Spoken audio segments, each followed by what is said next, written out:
semuanya, saya Nina Claudia Siagian, mahasiswa Universitas Kristen Indonesia, Fakultas Ekonomi dan Bisnis, Program Studi S1 Manajemen 2018. Di video kali ini saya akan memaparkan materi apa aja sih yang telah dipelajari selama setengah semester di mata kuliah Manajemen Portofolio dan Investasi dengan dosen pengampu Bapak Profesor Insinyur Roy Sembel, MBA, PhD, CSA, dan Ibu Ganda Teh Hutapea, SE, MBM.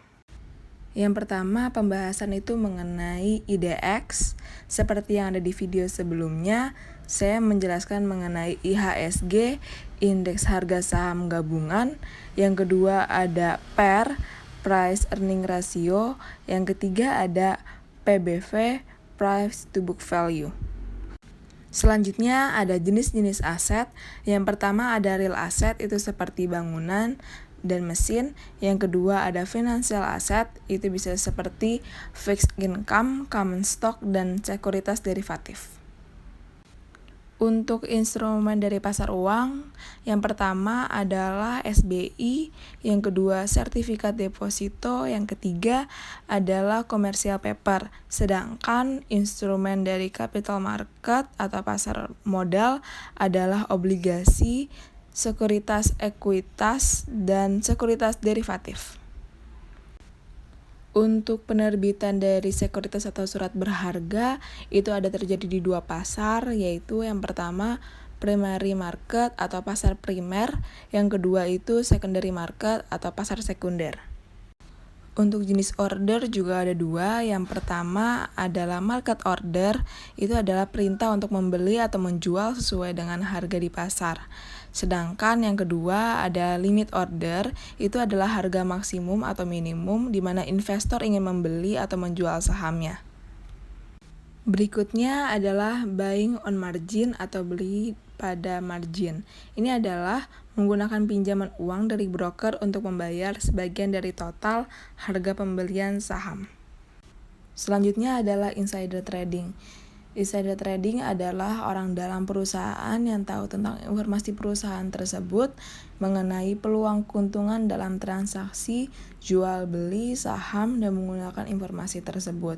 Insider trading dapat terjadi jika ada syarat dan dilaporkan. Selanjutnya adalah short sales. Ini adalah menjual saham yang belum dimiliki. Bagaimana caranya? Caranya adalah dengan meminjam saham dari broker, lalu menjual saham tersebut. Kemudian saat harga saham turun, maka membeli kembali dan mengembalikan lagi saham tersebut kepada broker. Keuntungan didapat dari hasil penjualan saham tersebut jika dijual di harga lebih tinggi dan dibeli dengan harga lebih rendah. Short sales bertujuan untuk mendapatkan keuntungan dari harga yang turun. Selanjutnya adalah commodity market. Keuntungan dari commodity market ini dilihat melalui demand atau permintaan dan supply atau penawaran. Selanjutnya kita akan memasuki analisis teknikal. Analisis teknikal menghasilkan pergerakan harga berbentuk pola-pola di masa lalu. Macam-macam pola analisis teknikal, itu yang pertama ada momentum dan reversal, yang kedua ada uptrend dan downtrend, yang ketiga ada support dan resistance, yang keempat ada double bottom dan double top, dan lain-lainnya. Pada setiap investasi akan memiliki risk atau penyimpangan dan juga return atau tingkat pengembalian. Macam-macam risk ada 3. Yang pertama ada risk averse, itu orang yang tidak suka akan risiko. Yang kedua ada risk neutral, ini orang yang biasa aja terhadap risiko. Yang ketiga ada risk seeking atau orang yang suka terhadap risiko. Terima kasih untuk kalian semua yang telah menonton video ini.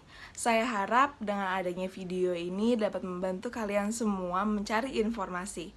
Sampai bertemu di video berikutnya. Dadah!